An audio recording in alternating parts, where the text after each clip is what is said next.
Siyempre, nakakataba ng puso, di ba? Kasi na-appreciate nila kung ano yung ginagawa ko ngayon. And kaya nga, sabi ko, pagbubutihan ko pa. Sa dilim ng gabi. Ang dami. Hindi ko rin naman talaga magagawa to kung di rin dahil sa kanila. Kasi ginagay din talaga nila ako ng gusto. And ang dami nilang parang mga advices, mga suggestions na sinasabi o parang sinishare sa akin. Kaya yun, sobra-sobra akong thankful. Nung simula, akala ko talaga mahihirapan ako. Dahil ilang taon din akong hindi umarte. Tapos, kontrabida role pa agad. First time kong ginawa tong kontrabida role. Hindi ko talaga akalain na yun, magugustuhan ng mga tao. And yun, salamat talaga sa mga director ko. Maraming salamat talaga.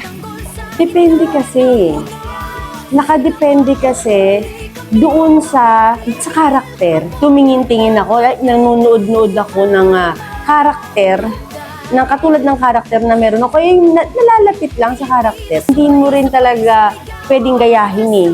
Kaya hindi ko maintindihan sa sarili ko, bigla na lang talagang lumalabas sa akin. Pag sinabing action, lumalabas na lang siya. Feeling ko hindi ko nagagawa ng tama. Tapos nung pinapanood na, tapos yung feedback nga na gano'n, talaga ba? Ngayon, hindi ako makapaniwala na nagagawa ko. Mind your own business.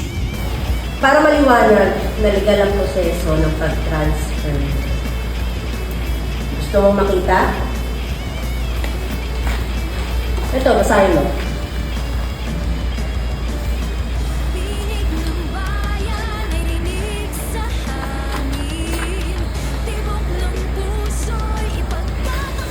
Lumuhugot ako syempre sa mga anak ko na kakayanin ko lahat, magagawa ko lahat, bibigay ko yung best ko para sa future nila.